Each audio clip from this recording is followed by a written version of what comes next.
IISS का जो मैंने कल भी बात की थी कि जी। International institute of security studies का एक सेमिनार या कॉन्फ्रेंस होती जी। है, तो उससे ख़िताब किया सऊदी अरेबिया के वज़ीर ख़ारजा फैसल बिन फरहान ने। और फैसल बिन फरहान ने उससे ख़िताब करने के बाद जब वो बाहर आए तो उनकी रिपोर्टर्स के मीडिया के साथ बात हुई। मीडिया के साथ जब उनकी बात हुई तो उन्होंने एक बहुत बड़ी खबर, बहुत बड़ा ऐलान कर दिया। सही। और उन्होंने ये कहा कि अरब ममालिक, ना सिर्फ अरब ममालिक बल्कि अरब ममालिक और इस्लामी ममालिक, यानी सही। क्योंकि इसमें इंडोनेशिया भी है, सही। उनके वज़राए ख़ारजा कल चाइना जा रहे हैं गज़ा का मामला लेके। सही। यानी वो कहते हैं ना, एंटर द ड्रैगन, यानी अब इसमें चाइना की एंट्री प्रॉपर हुई है, हो गई है। सही। और ये जो है, ये आप समझें कि एक बहुत बड़ी डेवलपमेंट है कि चाइना जा रहे हैं। और पहले तो इनका ऐलान हुआ और उसके बाद ये हुआ कि चाइना की तरफ से भी ये बात कंफर्म हुई कि जी ये जो है, ये 20 स्लाइड अगर हम कोट करें, CGTN ने कुछ देर पहले बताया कि delegation of Arab Islamic forum minister to visit China, ये कल चाइना में होंगे। सही। ठीक है। और ये कल चाइना में ये कौन कौन होंगे? सऊदी वज़ीर ख़ारजा फैसल बिन फरहान, जॉर्डन के नायब वज़ीर आज़म और वज़ीर ख़ारजा ऐमन सफ़ादी, मिस्र के वज़ीर ख़ारजा समी शौकी, और इंडोनेशिया के वज़ीर ख़ारजा रेतनो मरसूदी, सही। और फ़लस्तीन के वज़ीर ख़ारजा रियाद अल मलकी, और OIC के सेक्रेटरी जनरल हुसैन इब्राहिम ताहा। ये तमाम लोग कल चाइना होंगे। ठीक है, टू विजिट चाइना। अच्छा, चाइना जाएंगे और अब देखें, चाइना जो है, अब इस बड़े खेल में चाइना एक कॉन्फ्लिक्ट में, चाइना दूसरा कॉन्फ्लिक्ट है जिसमें चाइना एक सालिसी का किरदार अदा करने आ। इससे दो ही जंगें, देखें जंगें तो बहुत सारी छिड़ी हुई हैं ना, ये जंगों के दौर में हम बदकिस्मती से दाखिल हो गए हैं। एक जंगों का दौर जो था वो हमने एक ख़त्म हुआ था कई साल पहले। ये वॉर ऑन टेरर तो ये तो एक फसाद था ना, वन साइडेड। लेकिन जंगें जो थीं मुल्कों के दरमियान, और छोटी बड़ी जंगें, झड़पें, ये वो सारी, लेकिन अब आज़रबाईजान, आर्मीनिया, अफ्रीका, ये यूक्रेन की जंग, बाकी ये चाइना इंडिया के मामलात, ये जो है मतलब कई जंगें इस वक्त छिड़ी हुई हैं, और सबसे बढ़ के ये फ़लस्तीन और इसराइल। तो पहले तो दो है ना बड़े जी। इस वक्त, एक तो है यूक्रेन, ठीक है, जो फंसा हुआ है, जो जंग फंस गई है, और दूसरी रात है जो वहाँ पे ड्रोन्स की बारिश हुई है रशिया, क्योंकि तवज्जो सारी अब ज़ाहिर है कि मरकूज़ हो गई है मशरिक़ वस्ता पे। और अब तो बहुत ही ज़्यादा हो गई, क्योंकि अरब ममालिक के वज़राए ख़ारजा जा रहे हैं गज़ा का मसला लेके कि आप गज़ा का मसला और फ़लस्तीनियों का मसला हल करवाएं, ये लेके जा रहे हैं चाइना के पास। अच्छा, जो बयान दिया उन्होंने कहा कि हम और भी दारुल हुकूमतों में जाएंगे, लेकिन जो भी कुछ होगा वो चाइना में ही हो जाएगा, क्योंकि चाइना के बाद जो है वो जाहिर है कि या तो ये बाकी तो मुस्लिम ममालिक हैं, तो एपेक जो बाकी यानी कहाँ पे जाएंगे, यानी रशिया जा सकते हैं, यूरोपीय मुल्क जा सकते हैं, अमेरिका तो अभी अक़वाम मुत्तहिदा के सारे वहीं पे मौजूद थे। लेकिन चाइना में अब इनकी मुलाकात जो है वो यकीनन वहाँ के वज़ीर ख़ारजा एक बयान देंगे, खुल के बयान देंगे। उन्होंने अब तक जो है वो ये ज़हन में रखें कि वो फ़लस्तीनी वफ़द वहाँ पे जा चुका है। सही। और उन्होंने ये भी कहा था कि मैं नेतन्याहू को बुलाया था, लेकिन उससे पहले ये मामला ख़राब हो गया। और ये एक तो चाइना इसमें अब इसमें एक बड़ा किरदार अदा करने जा रहे हैं आने वाले दिनों में। नेतन्याहू या कोई भी चाइना के प्रीमियर के टेलीफोन को या उनकी फ़ोन कॉल या उनकी बात को रद्द नहीं कर सकते। सही। किसी भी सूरत। ज़ेलेंस्की भी जो है वो चाइना से मदद मांग रहे थे, ठीक है, और चाइना किसी तरह से इस जंग बंद करवाए। चाइना एक लेकर आया था मंसूबा, लेकिन उसके ऊपर मगरिब ने कहा कि नहीं, हमें मंजूर नहीं है, और ये वो सारा, तो चाइना चला गया। वो जंग चल रही है, वो जब भी होगी उसमें चाइना ही कोई रोल प्ले करेगा, या कोई टर्की रोल प्ले करेगा, या अरब ममालिक करेंगे, या अफ्रीकन यूनियन करेगी, लेकिन बहरहाल चाइना पीछे होगा ये जंग जब भी ख़त्म होगी यूक्रेन की। अब जनाब ये अरब ममालिक के वज़राए ख़ारजा चाइना जा रहे हैं। और इसको जो है वो अरब न्यूज़ ने इसको किस तरह से ये खबर दी, ठीक है ना। पहली slide, ministers from Arab and Muslim countries to visit China in bid to end Gaza war. यानी अब इसमें बाइडेन और शी जिनपिंग, ठीक है। अभी एपेक की समिट तो उसमें तो कुछ भी नहीं निकला, ऐलान वगैरह हुए और अल्लाह खैर साला, लेकिन ये मामला चला गया अब चाइना के पास।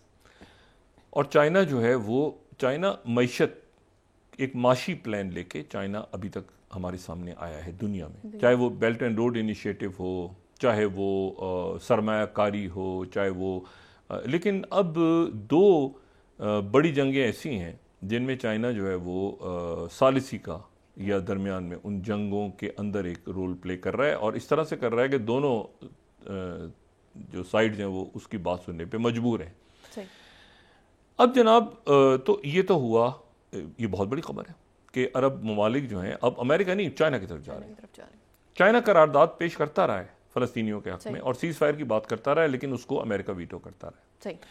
प्रेसिडेंट बाइडेन ने आज वॉशिंगटन पोस्ट में एक मजमून लिखा है खुद, और ये जो 5वीं स्लाइड है वो कह रहे हैं कि the US won't back down from challenge of Putin and Hamas. अच्छा, अब प्रेसिडेंट बाइडेन ने, यानी अब वो जो पॉइंट मैं बहुत अरसे से बिल्ड कर रहा हूँ वो उसको इंडोर्स कर दिया अमरीकी सदर बाइडेन ने कि ये आपस में जुड़े हुए हैं मामलात, यानी चाहे वो यूक्रेन की जंग और गजा का मामला जो है, ये उन्होंने कहा कि प्यूटिन, और ये बड़ा इंटरेस्टिंग इसका पैराग्राफ है, Putin and Hamas are fighting, both Putin Hamas are fighting to wipe a neighbouring democracy, यानी जमहूरियत कौन है, यूक्रेन और इसराइल, मैप से हटाने के लिए उनको लड़ रहे हैं। लेकिन प्यूटिन और हमास जो है उनको रीजनल स्टेबिलिटी, यानी प्यूटिन को हमास के साथ जोड़ दिया है। यानी ये तो जंगों के महाज है ना, जो मैं बात कहता रहा हूं कि ये जंगों के मुख्तलिफ मल्टीपोलर वर्ल्ड में बात चल रही है। हमास के पीछे चाइना कहां से आ गया ये मुझे नहीं पता, ये कहीं मुझे नहीं पता कि लेकिन प्रेसिडेंट बाइडेन जो हैं वो खुद, चूंकि उनकी इंतजामिया तकसीम है इस मामले पे, खुद सेक्रेटरी ब्लिंकन को खत लिख चुके हैं, उनके अंदर जो लीक हो चुका है मीडिया में आ चुका है कि जी स्टेट डिपार्टमेंट के अंदर मुख्तलिफ मामला हैं, तो उन्होंने प्यूटिन को मिला के वो एक अजीब, लेकिन उसमें जो इंपॉर्टेंट बात है वो ये बात उन्होंने दोबारा लिखी है, this much is clear, 2 state solution is the only way. अच्छा, फिर दरमियान में उन्होंने ये बात भी की है कि एक जो है वो इंटरिम सी, मतलब वो फ़लस्तीनी अथॉरिटी के पास जाएगा मामला, लेकिन एक इंटरिम सी फोर्स जो है वो वहाँ पर आ सकती है, और वो मुमकिन है इंटरिम फोर्स, ठीक है, और वो जो है वो यानी फ़लस्तीनी अथॉरिटी से पहले एक इंटरिम फोर्स वहाँ जाके लॉ एंड ऑर्डर ठीक कर सकती है, और उसके बाद यानी वही जो मैंने कल भी बात की थी ना कि एक बात डिस्कस हो रही है कि शायद यहाँ पे यूनाइटेड नेशंस की फौजें आ जाएं और वो आके अमन कायम करें, अरब ममालिक की फौजें आ जाएं। और साथ ही एक बात बहुत इसमें इंपॉर्टेंट है, इससे पहला अगर हम पैराग्राफ देखें तो एक उसमें जुमला बड़ा इंपॉर्टेंट था जो नीचे मिस हो गया, इससे पहले कि अगर हम उस पर चले जाएं, इन्होंने ये कहा है कि the United States is prepared to take our own steps including issuing visa bans against extremists attacking civilians in the West Bank।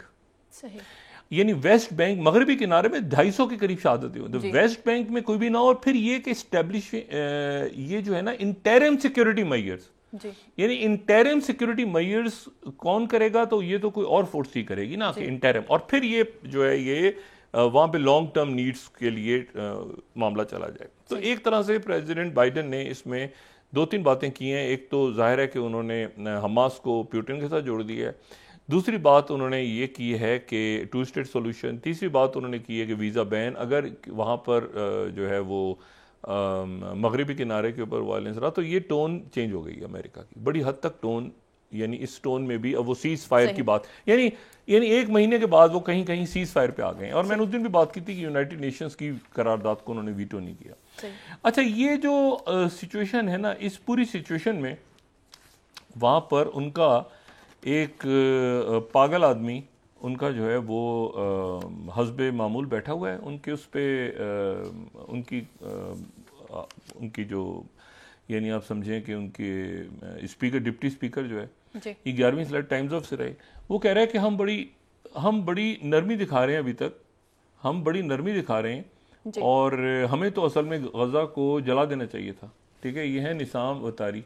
जी ये दूसरा आदमी है जिसने ये बात की। इससे पहले वो न्यूक्लियर बॉम्बिंग की बात हुई, तो ये कह रहा है कि ये जो है बड़ी नरमी दिखा रहे हैं कि इंटरनेट है या नहीं है, हमें तो बर्न कर दे, हमें तो जला देना चाहिए इसको। बर्न गजा नाउ, नो लेस, इससे कम नहीं करो, इसको आग लगा दो, गजा को जला दो, बर्बाद कर दो। ठीक है, अब मसला यह है कि एक तरफ उनके ये इंतहा पसंद बोल रहे हैं और दूसरी तरफ जो है वो हुतीज आ गए हैं। और तीसरा जो इसमें मामला है, मैं वक्फे भी जाने से पहले इसको, ये बड़ी इंपॉर्टेंट बात है तो मैं जुमला अपना कंप्लीट करूं। चाइना। चौथा जो अहम मसला है, वो अहम खबर है यानी आज की, वो ये है कि हाइपरसोनिक मिसाइल। अच्छा, हाइपरसोनिक मिसाइल, हाइपरसोनिक का मतलब ये है कि आवाज की रफ्तार से तेज। जी तो ये आवाज की रफ्तार से तेज जो मिसाइल्स हैं, इनके बारे में हम पहले भी बात कर चुके हैं कि ये नीचे प्रवास करते हैं, इनको ट्रेस करना मुश्किल होता है। तो आज ईरान ने फतह 2 जो उनके मिसाइल्स हैं, फतह 2 की आज ईरान ने वहाँ पर उनकी एक नुमाइश हो रही थी, दिफाई नुमाइश, तो उसमें उन्होंने फतह 2 दिखाया। आयतुल्लाह खामेनी जब आए हुए थे तो वहाँ पर उन्होंने फतह 2 दिखाया। और ये फतह 2 जो है, ये मैं आपको बताऊं कि ये उनकी जो यानी इसको फतह भी कहते हैं, इसको सॉरी फतह 2 सही। अच्छा, और फतह 2 जो हाइपरसोनिक मिसाइल है, ये जो है ये 7 मिनट में ये इसराइल पहुंच सकता है। सही। ठीक है, तो इसकी 7 मिनट के अंदर ये इसराइल को ईरान से टच कर सकता है। और तमाम डिफेंस मैकेनिज्म जितने भी हैं, एरो समेत, जी ईरान का ये कहना है कि ये एरो को भी और आयरन डोम को भी ये क्रॉस करता हुआ ये हिट कर सकता है इसराइल को। सही। आज उसकी वहाँ पे आज उन्होंने ये बाकायदा पब्लिक, ये से पहले फतह 1 आया था इस साल के शुरू में, और अब उन्होंने ये फतह 2 जो है आज दिखाया, जो कि आगे तक जा रहा है। इससे पहले जो फतह 1 था वो शायद इसराइल तक नहीं पहुंच रहा था, ये जो है ये इसराइल तक पहुंचने की सलाहियत रखता है। तो ये एक फैलती हुई जंग है जिसमें अब आलमी किरदार शामिल हो गए हैं इलाकाई किरदारों से बढ़ के।